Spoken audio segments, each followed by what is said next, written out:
इतिहास में 25 सितंबर का दिन दर्ज है वास्को डी गामा के नाम से। 25 सितंबर 1524 यानी आज ही के दिन वास्को डी गामा आखिरी बार वायसराय बनकर भारत आया था। 15वीं सदी के अंत में यूरोप अंधकार युग से बाहर निकलने का प्रयास कर रहा था।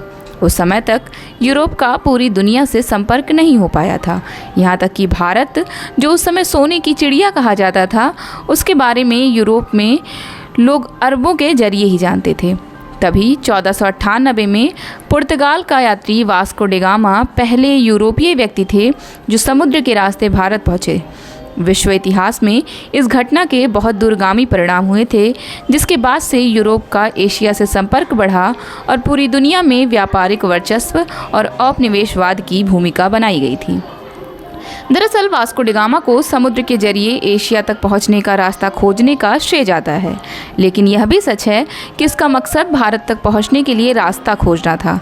इससे पहले यह प्रयास कोलंबस ने किया था, लेकिन अनजाने में अमेरिका तक पहुंच गया था। वह जहां पहुंचा था, उन द्वीप समूहों को आज वेस्ट इंडीज़ के नाम से जाना जाता है। बाद में कई लोगों ने अमेरिकी महाद्वीप के अलग अलग इलाकों की खोज की।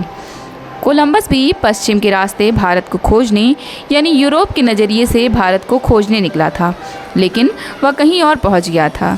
उसके 5 साल बाद वास्को डी गामा ने भारत के लिए समुद्री रास्ता खोजने का प्रयास किया।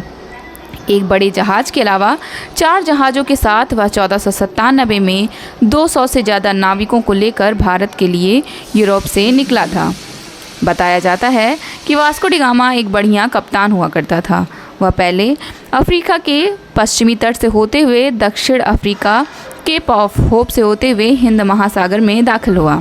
दिलचस्प बात यह है कि हिंद महासागर पहुंचने के बाद उसके बहुत सारे साथी लंबे सफ़र के कारण बीमार हो गए थे और उनका खाना भी खत्म होने लगा था और उन्हें पता भी नहीं था कि भारत पहुंचने का रास्ता क्या है। ऐसे हालात में वास्को डी गामा ने मोजाम्बिक के पास रुकने का फैसला किया और वहाँ के सुल्तान को उन्होंने कई तोहफे भी दिए।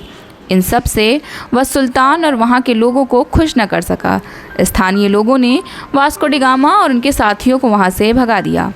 इसके बाद वहाँ से आज के कीनिया के इलाके के पास पहुंचकर वास्को डी गामा और उनके साथियों को समुद्री लुटेरा बनना पड़ा।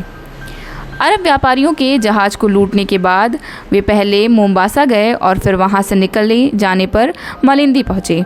कुछ जानकारों को पकड़कर उन्होंने भारत जाने का रास्ता पता लगाया, जिसके बाद वास्को डी गामा और उसके साथी सीधे भारत की ओर चले और आखिरकार 20 मई 1498 को भारत के कालीकट के तट पर कदम रखकर समुद्र के रास्ते से भारत पहुँचने वाले यूरोपीय बने।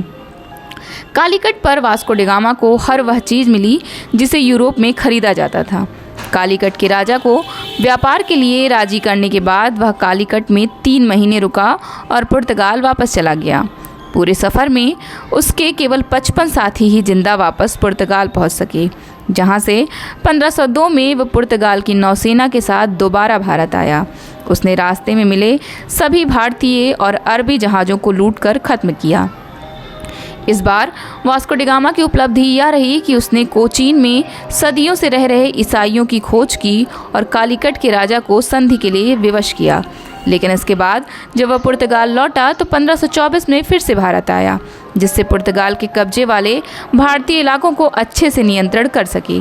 लेकिन यहाँ पहुँचने के कुछ समय बाद ही 24 दिसंबर 1524 में उसकी मलेरिया से मौत हो गई।